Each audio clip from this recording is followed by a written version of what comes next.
I've got the blues, the injury blues. Branden, what's up, baby? It's the Deferred Collusion podcast. We've Woo! got the injury bug going on in Dodger Zap Town, zap a but doo bye, zap a dap jazz. We got the I'm still happy to have you. mm, Still happy to have you here, Brando. It lightens my ooh. load. It brings my spirit up. You know what I'm Dude, keep saying? me away from your load. I'm a married man. Jesse, it is awesome to be back with you. Hey, Joe, just go to the Diddy party. My lord, dude. Diddy. Oh man. Now I know why we had a baby oil shortage.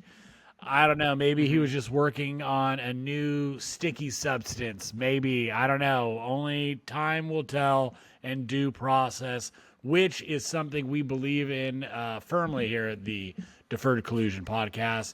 With you, as I do. always, ladies, gents, and others. Myself, Branden, my main partner, my life partner, some say, Jesse Rowe, the king of Crespi. Jess, That's right. happy belated birthday, Papas. Before we get started, my guy, another year around the sun. You look gorgeous. What did you and the missus do? Like, I'm grown. I'm a little bearded right now. I've had a little bit of a rough weekend. It was UFC 306. I was very busy with work. the no Crazy trade. weekend. But I also, I went to Top Golf. I got to play some Top Golf. To be perfectly honest, I'm going out of town. I'm going to be going to Paris, France for a couple of weeks. Let me write that down. So that's my birthday celebration. We're going to be going to Europe and sightseeing. I've never heard of So- it, but it sounds great. I'm excited for you. What are you gonna do? You ever heard of the Go to Disney or? Yeah, going to Disneyland. That's why I'm going all the way to Paris. You ever heard of the American Revolution? Vaguely. What's their hit song? Oh, they came. The French did come to our aid. That was cool. So there is some stuff. There's some American shit to see over there. Is my point. You know, That's the why thing I'm about going. the revolution, I will just say, I'm glad we won and everything, but Yeah. you know, just like if you're gonna protest, do it like peacefully. Like they destroyed all that tea in Boston Harbor. Like, what are we doing, dude? Like, a tea's Dude, bad for fish. right. It was good, and it was good tea. Those were small business owners. Yeah, Owned that that tea. was organic You know? tea. Right. They were destroying the small business owners' property. If just it's unbelievable. And I also am going to go visit some World War II landmarks Awesome. because I want to remind myself of how the French didn't come to our aid. Mm. So, just two different sides of a American history coin. Branden, this is a baseball This podcast. is. I'm very, very, very happy to be back with you. We've been putting this off way too long. We're like a week and a half behind. We're very sorry to, we have some new followers that have popped in over the past few weeks. Very sorry to not be there over the past week and a half. Been very busy. Been very sad and down in the dumps, even though we're going to try to not make this a sad episode, but the Dodgers have gone through a bit of an identity crisis here in the later part of the season. Still in first place, still favored to win the division, but it feels a little murky right now, Branden. If I'm being honest about where the Dodgers are at, they just lost to the Marlins. They scored 9 runs, but then they gave up 11 to a pretty terrible Marlins pitching staff. And the news that really has put us down is Tyler Glasnow is likely out for the season. Now, there's a chance that he's going to be back in the postseason. There is a chance, but it would probably require a deep run. It would probably require the Dodgers getting at least to the NLCS before we do see Glasnow again. And even then, there's just no guarantee what capacity you're going to see him to begin with. Are you as concerned about things as I am right now? Because I am concerned. I'm not going to lie. Yeah, I am full blown Concernosaurus Rex right now. There is, like you said, it's looking murky, right? But really, if we're being realistic, that water is just looking shallow. The Dodgers' starting rotation consists of Yoshinobu Yamamoto and Jack Flaherty. It's looking like there's gonna have to be some sort of come to Jesus moment, for lack of a better term, with Walker Buehler, Bobby Miller, Clayton Kershaw. You know, these are guys that, start of the season, you would think definitely those are three guys you can name almost ink into the postseason rotation. Right now, it's I'd be surprised if more than Bueller was on the rotation. I think with his last few performances, I think there's enough upside to Bueller that you trust he can get you a few innings of work in the postseason. But bone spurs for Kershaw, coming back on an injury, basically it was. I think Dodger fans knew anything we got out of Bueller and Kershaw this year was a bonus. But what we didn't expect was the massive regression from Bobby Miller. Jess, I was calling this guy NL Cy Young favorite, the potential, next great ace for the Dodgers. And on the flip side of that, I think do you have the numbers? But he has the worst ERA of a Dodgers starting pitcher in history. Well, listen to this. So this is one of the craziest stats I've ever heard. I didn't know. I knew that he's obviously having a bad year because he was so good last year. Let's not forget. Like, he was so good last year that many experts, like yourself, predicted that this guy was a dark horse Cy Young candidate going into this season. This is a crazy stat. This is a tweet from Blake Harris that I want to share. He tweeted out after today's game where he once again got shelled by the Marlins. Now, he did get a little unlucky in this game. Like, he got brutally unlucky a couple times. Gavin Lux bobbled the ball, mishandled the ball. He had a 0-2 count to get out of an inning, and he ended up giving up like a little dribbler, which led to more pitches. It's just kind of like a brutal outing for him. But then he got shelled in his next couple of innings. So, out of 1,105 pitchers that have thrown at least 56 innings in a single season for the Dodgers, Bobby Miller's ERA of 8.52 is the highest among all of them. That's an incredible stat. I mean, you're talking about out of all those 1,100 pitchers that have ever pitched for the Dodgers more than 56 innings in a season, this is the worst season ever for those pitchers. It's incredible. And this is a guy that's one of the top prospects in Dodgers, and that is expected to be like a major contributor in October. I don't think you can put this guy into a playoff. Absolutely not. I agree right there. You cannot. I would trust a warm body over Bobby Miller at this point. Man. I'll take fucking Darvish game 7. Just give it another shot, fuck it, over Bobby Miller now. And Jess, it's like, I caught a little bit of the game today, and it's not that I needed to see more to know what I already know. Bobby Miller is getting himself in, pitchers counts, and then can't get the out pitch. It seems like batters are just waiting on that fastball, and it's coming in 98, 99, hitting 100 even. And it's just getting fucking knocked around, dude. I mean, it's hard contact all over the field, every start. And, he was through 65 pitches, I think, in 2 innings. Something insane like that. He was laboring for sure. And his confidence is shot, too. You can see every single time. This is the thing that scares me most about him right now, is that every single time something bad starts to happen, even if he's like pitching well, and then you start to see like a base runner or two get on base, you start to see it in his eyes and his body language and everything. It's like this, oh no, here we go again reaction. And that's a bad place to be in professional baseball. That's the worst place you can. He looks like a tire with no traction. He's just spinning and for dear life just trying to get a foothold. And he just can't. And it's brutal to watch, but it's not just been at the major league level. Like when he's been optioned down, he had a fucking, I think his ERA was over 5. It's been bad. And I don't know if maybe it is, a mental thing, maybe a yips type thing, or it's, pitch grip thing. Maybe he's, the pitch is sitting too deep. I don't know what it could be. But I don't think there has been as substantial a drop-off in a starting pitcher, this prevalent since Alek Manoah.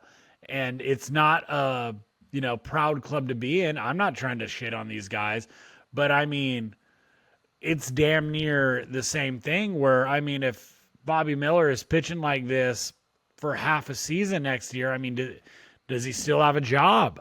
I mean, I'm getting ahead of myself, Jesse, but it's been that Yeah. bad is my point.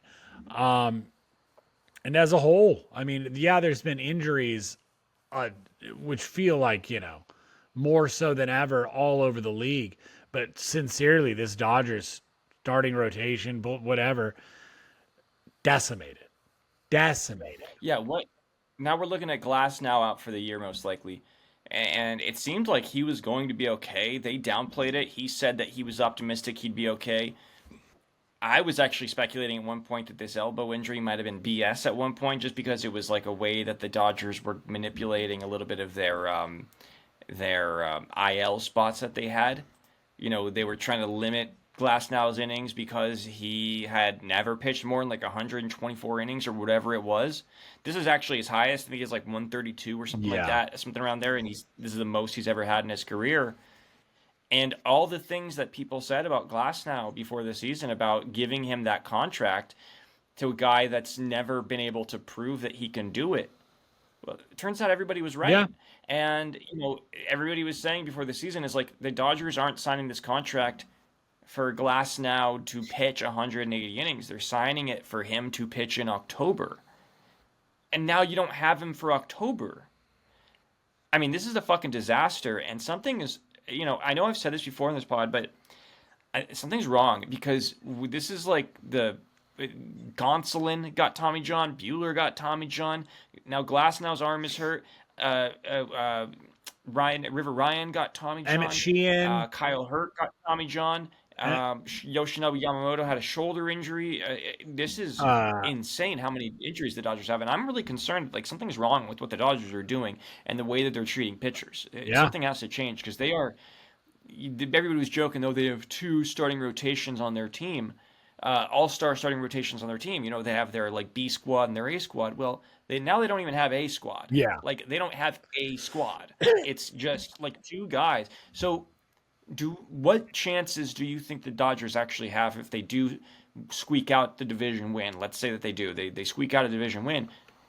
What does this team do? Can this team do anything? Absolutely, this team can still do a lot. As damaged as this team is, they still got a shot, and a good one.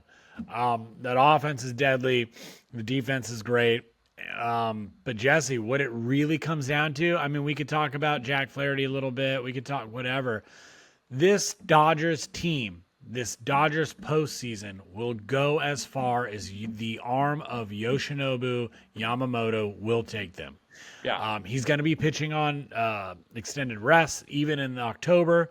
So that means that he's going to start game 1 most likely of a shorter series, with the expectation that you'll catch him in game 1 and, maybe game 6 or a closeout game in a 7-game series. But yeah, it's going to be that and Jack, and let's see, hopefully a ton of dingers from the big 3. But can he even go more than 5 innings at this point? They still have to stretch him out. It's yet He's to only be going seen. like 65 pitches right now, Yeah, So I mean, that's another thing. in October, they're going to let it eat. But to your point, we've all seen a pitcher be out there for 1 pitch too many. And, yeah, that might be the difference. So it is high drama. That kind of leads me to the next segment of if I'm a betting man.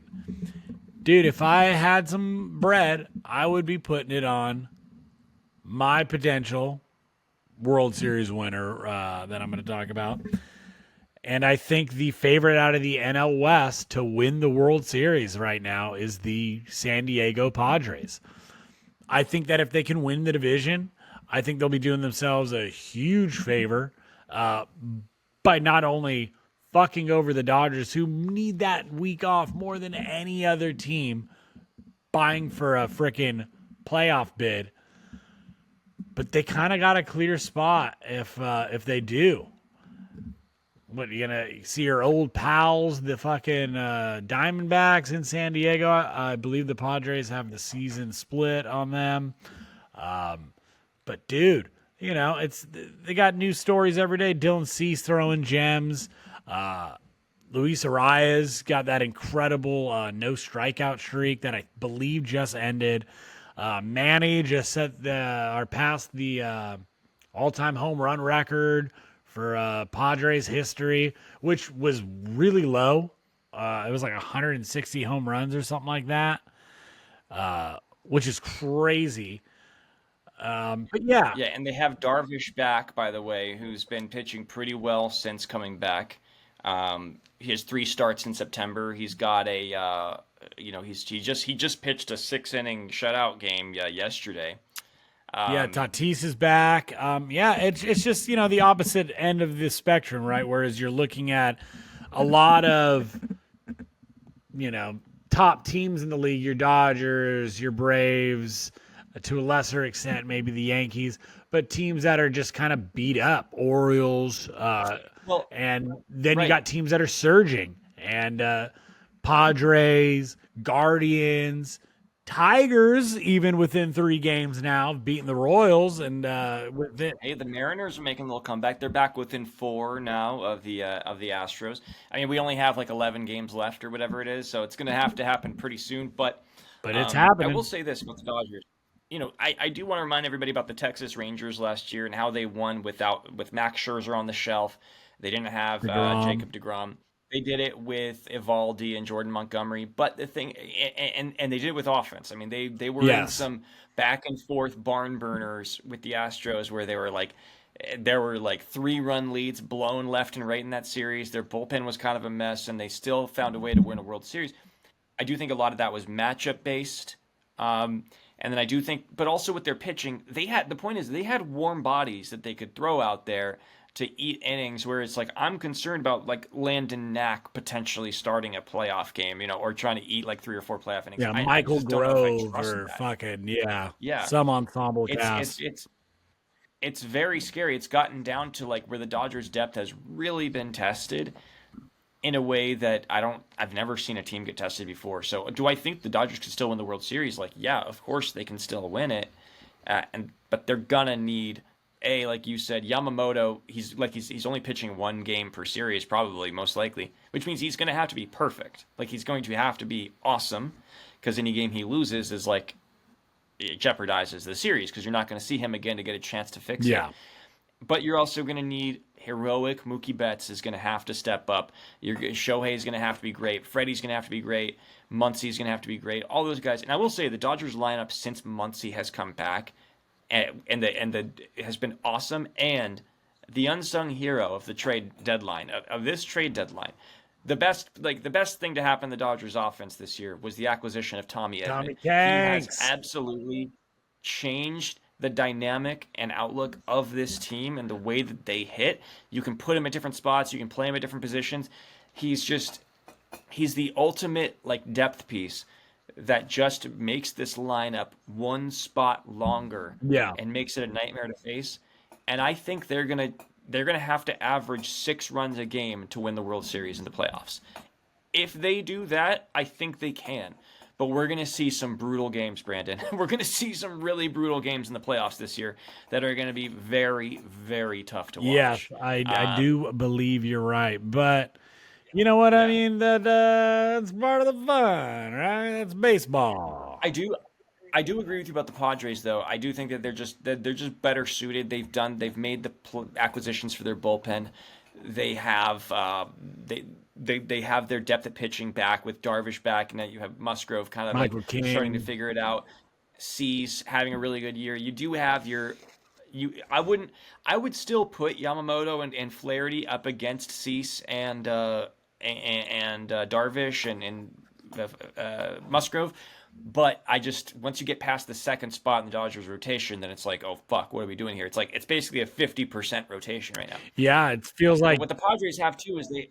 Sorry. Yeah, I was gonna say it feels like if you're playing the Dodgers right now, or not right now, but in the postseason, you go, all right, well, if we can just get through this starting pitcher, through 5, we got a good shot. That's a lot of relievers got to come out and man. Yeah, and the Dodgers pen is brutal. It's brutal right now. They are so gassed.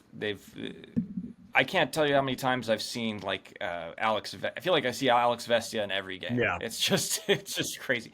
Um, One thing about the Padres too, it's really interesting is that how I got to eat a little bit of crow on the Luis Arraez acquisition. I questioned it a little bit. I have to admit, I thought it was a weird one. They gave away a lot for a guy that doesn't hit any homers. I don't think he's a great modern day offensive player. I guess I would say I don't think he's like a guy you want to give a lot of money to as an everyday modern day offensive player. But in terms of what they've used him for, what they acquired him for, he's been amazing. And there's this insane Tony Gwynn comp that is pretty wild if you want to hear it hit about me. Luis Arraez compared to Tony Gwynn. Obviously, they're both Padres, but through uh, their age 27 season in their first 667 games as of yesterday, September 16th.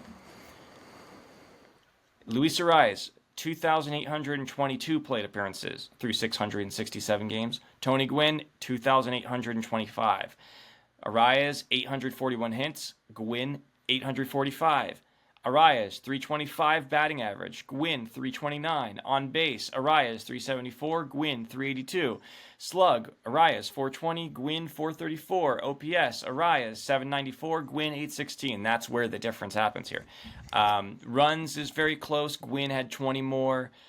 Doubles, Arraez has 14 more. Triples, Gwynn has basically double. He has 29, Arraez has 13. But this is just crazy. And they basically have the same amount of home runs, same amount of walks. Arraez strikes out a little bit more. Would you call him the modern day Tony Gwynn? Do you think that this is a fair comp? No, I don't think he's the modern day Tony Gwynn, but I think he's fucking incredible, and I think I mean, you gotta say he's got the best bat to ball skills in baseball. I mean, Yeah. there's no one that even comes close. I was actually pretty bummed when the Padres got him because that was in the midst of the early season Gavin Lux woes, and I was like, this just isn't going to work out. I would love to have a guy like that you just kind of put out there, set the table. Now I know his defense is suspect, and they use him as the DH, so you couldn't really do that with the Dodgers. Shohei had DH at all, and with the defensive liability, I guess whatever. Blah blah blah. Yeah. But the guy fucking smacks, dude. And I'm sorry, that 3-something average, it means something to me. So maybe I'm just a boomer, but I think that's dope. You are. Yeah, fair. I did see an interesting comp between him and Jorge Soler, where basically their numbers were about the same, but about 100 point difference in batting average. But that said, Soler had a higher WRC plus. I don't have the numbers in front of me, but basically it was like, what do you take, the consistent stick or the guy who's going to make you pay for a mistake? Turns out they're worth about the same. So is it like I think the way you were describing it to me off air was like if you were to have a guy up, if you're down by 1 run and there's like a runner on base, would you rather have Soler up or would you rather have Arraez up? And the argument being like that Soler may have less of a batting average, but the OPS is about the same, basically. Basically, right? Is the that kind of idea what it is that if you had a runner on base and you need to plate that run to tie the game, bottom of the ninth, right, you want Arraez up. But if you're down by 2 and you got a man on base, you want Soler up because he can park it in the seats and Right. wipe it out. But Arraez is just going to get you station to station. But in the playoffs, man, station to station, it's all you need, baby. I guess it depends who's up behind Arraez too, right? Because if Arraez can just get a single, then it depends on who's on deck. It's got to be Jake so- Cronenworth. And no, Right, exactly. no, into the Crone zone. I'm just kidding. We love you, Jake. Look, it's not all it's not all doom and gloom for every team right It's now. not. There are a lot of teams that are, the Dodgers were obviously 3 games up, so we as fans still have a lot to look forward to and be thankful for. So we probably sound like bitches, but it's just when you spend this much money in off season, you're this stacked, you have this much depth, and it falls apart like this. feels like something's wrong with the team and something needs to be fixed because this is just abnormal, the amount of injuries we've been hit with. I will say, doing a little like health check on the league and where everybody is, I did a little deep dive on the Guardians here because the Guardians are like 6 games up now in the division over the Royals and the Twins. Looks like they're going to win that division pretty easily now, pretty comfortably. And I started looking into like what is it the Guardians do well, and it's just very interesting. Just they're sort of zigging while everybody else is zagging right now. Very interesting how they've been able to do it because if you look at like the league statistics, if you look at like what teams lead in what categories, like in terms of home runs for the season, the Guardians are 13th. In terms of runs scored, the Guardians are 14th. In terms of RBIs, the Guardians are 15th. Stolen bases, they're 5th. So they steal bases, all right? Their walk percentage, the Guardians are lower. They're 19th. But strikeout percentage is where it gets interesting. They have the 3rd lowest strikeout percentage in the American League. So they don't strike out. Everything else offensively across the board, they are middle of the pack or below. And then they also play exceptional defense. They have the 3rd best defense in the league. So they don't strike out, they steal bases, and they play great defense. I love that. And they're winning their division. Hey, you know what they say? Defense. I think that's an incredible lesson to take if you're trying to build a team right now with not a lot of money. Those are the 3 things that you focus on: contact, defense, and speed. Defense wins championships, baby. But it's old school baseball, but it works. But it also helps when you got a killer pitching staff, not giving up a ton of runs. Second best in that. Yeah, correct. Second best in the American League. It's pretty incredible. And the best pitching staff in the league, the Mariners, is absolutely insane. If the Mariners have even like the 4th best pitching staff, they're probably not even fucking a wild card like contender right now. They're under 500. Definitely. Yeah. It's crazy, So we always talk about how crucial pitching is in October, but I mean, to see some guys really string together an incredible year. I mean, we haven't even talked about Emmanuel Clase, but locking down the back end for them. But no, I mean, Cleveland does something special. The amount of talented arms that have come out there of their program over the last almost decade now plus has been pretty incredible. So I don't know what's in the water out there, but boy, can we get some of it in LA, dude. Just strengthen my tendons, brother. Yeah, because I mean, you mentioned Class A. I mean, if you look at like you mentioned the Orioles, how they've been a little banged up, how they've kind of fallen apart. They're losing ground in that division when they were probably the favorites going into it. A lot of that has to do with their bullpen and not having. Oh my God, who's there? Bautista. They've had to go to Craig Kimbrell, who just got absolutely fucking murdered in relief today. 6 earned runs and 2/3 of an inning. But Class A, I mean, he's been the best closer in baseball now, it seems like, for a couple of years. And that's with a down year last year. I saw something that he's having an amazing – he's like a .5 ERA and like a .56 whip. It's like one of the all-time great seasons for a relief pitcher. So I really do like the Guardians in the postseason. I do wonder when they're going to generate runs. They're going to win a lot of 3-2 games if they're going to win the World Series, Yeah. They're going to have to win some games like that. Reminds me a little bit of the Royals, potentially. Those Royals teams that got to the World Series and won one in 2015, they were, they had that if they had a lead from the 6th inning on, you couldn't beat them. It was like Jonathan Herrera, Wade Davis, and God, who was the other guy? It was oh my God, it was anyways. If you remember, comment, but it was like lockdown. They would win. Reminds me of the Guardians this year, so I want to see. I would hope to see them go on a little run, but the Royals are battling. They're in second place. They're battling for a playoff spot here. What are they? They are 1.5 up on a playoff spot. Good for the Tigers making a little run for a wild card spot here at the end. Bobby Witt Jr. leading the Royals to a playoff spot, very likely. Just had his first 30-30 his second 30-30 season, and he's the first shortstop ever to have 2 30-30 seasons. I'm Amazing. on. He's leading them to a playoff I'm on the berth. wagon. Begs the question. I'm on the He wagon. is a .1 behind Aaron Judge for F WAR. Him and Aaron Judge are the two candidates for AL MVP. What do you think, He's my Brandon? Does Bobby MVP, Witt have a dude. better Bobby claim to Witt. the MVP than Aaron He Judge? gets my vote. He's beating him. Look, I was all a part of the Aaron Judge glazing. I did my part. Krispy Kremed him. But guess what? That glaze got cold and it got brittle and it wasn't that warm, gooey glaze that we all love, fresh out the Krispy Kreme tray, he's gotten slumped. Yeah, he is still a great defender, all that jazz. But I don't want to hear that like the Lindor Shohei crap. Bobby Witt, shortstop, middle infielder, premium defensive position, doing something for the first time in the history of MLB at shortstop.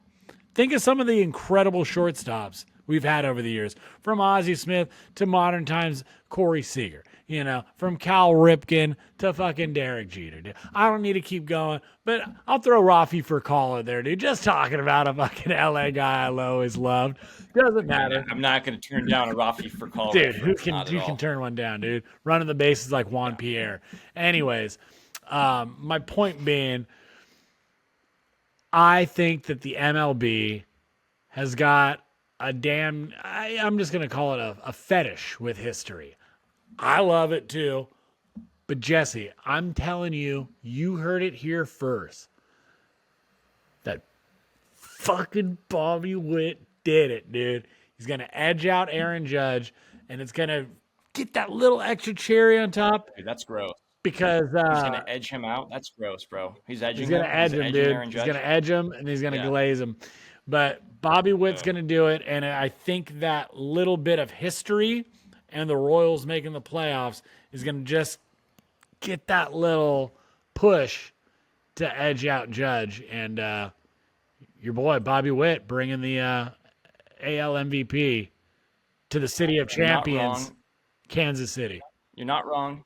MLB does love history, but it also loves your coastal elitist cities, here he coastal comes. liberal towns, and especially New York Yankees, where Aaron Judge has 21 more home runs and 24 more RBIs and 70 points higher on base and 90 points higher in slug and over 150 points higher in OPS and 50 points higher in OPS plus. Just saying. Que sera, dude. Whatever will be. Look, I'm obviously pretty hyped on Bobby Witt right now, but I love the guy. I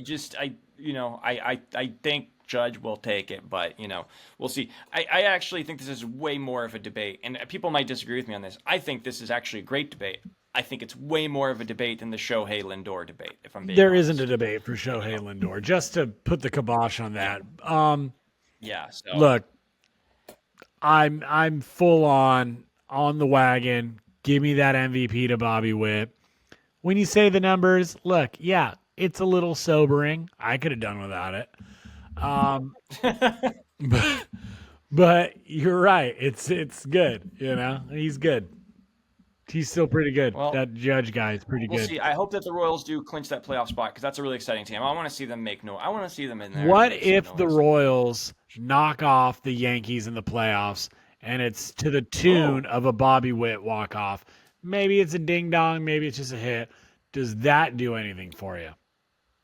It does. I do think that the regular season has to matter just because the playoffs are such a crapshoot. But I'll say this: it'll put some doubt in my mind. It will. It'll put some thoughts into my head when time comes to vote for something that I have absolutely no vote over.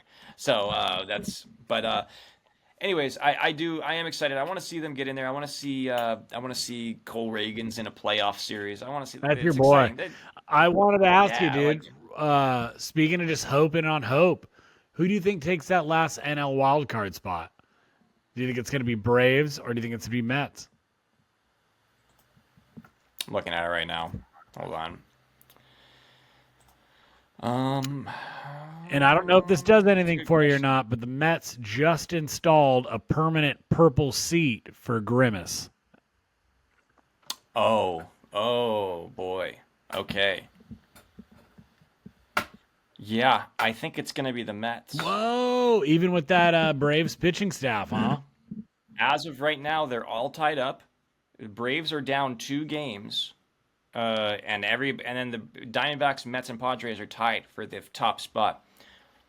It's gonna be tough. You have to overcome one of those 3 teams. I mean, look, if one of those 3 teams doesn't make it, sorry, no, the Padres are not tied. I apologize. It's the Mets and the Diamondbacks who are tied for that second spot. Uh, Padres are up 3 games, so they're safe. I think that the Mets are more vulnerable than the Diamondbacks, but I will say I like the way the Mets have been playing. I think there's a chance the Diamondbacks could slip out of this. Whoa, that's a They got. I take. mean, they got to play. They got to play games against the Padres.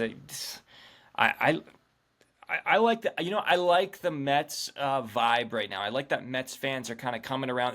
Coming to support of their team because nobody was expecting this Yeah, year. So I kind of like the vibe that I'm getting from the team fuck a little yeah, bit more. I just think there's like a little bit more movie magic going on I with the like that. Mets. So I'll take the I like Mets that. over the And just over and the then Braves or one real Diamondbacks. quick little just nod I want to give out to the old Milwaukee Brewers. I don't know if they won or not tonight, but I know they have an opportunity to clinch their division, which is pretty cool.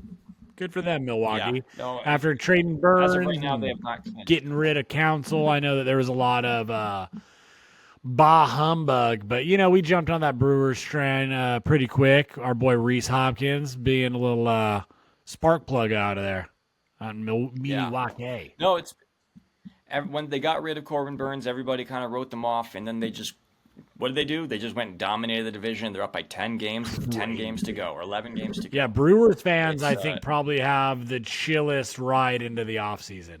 Like, probably all yep. year. Kudos to you, Milwaukee. You Um, deserve it.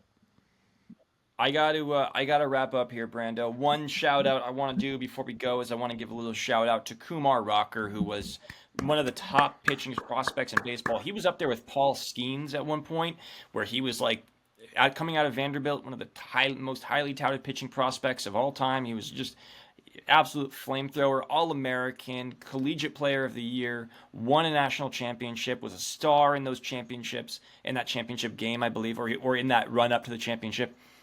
And then he had a really bad medical, which caused the Mets to draft him sixth overall. And then he had a really bad physical that totally turned them off. They ended up not signing him. He had to go pitch an independent Wow. ball to just build back up to get noticed again. The Rangers took a flyer on him. They drafted him third overall.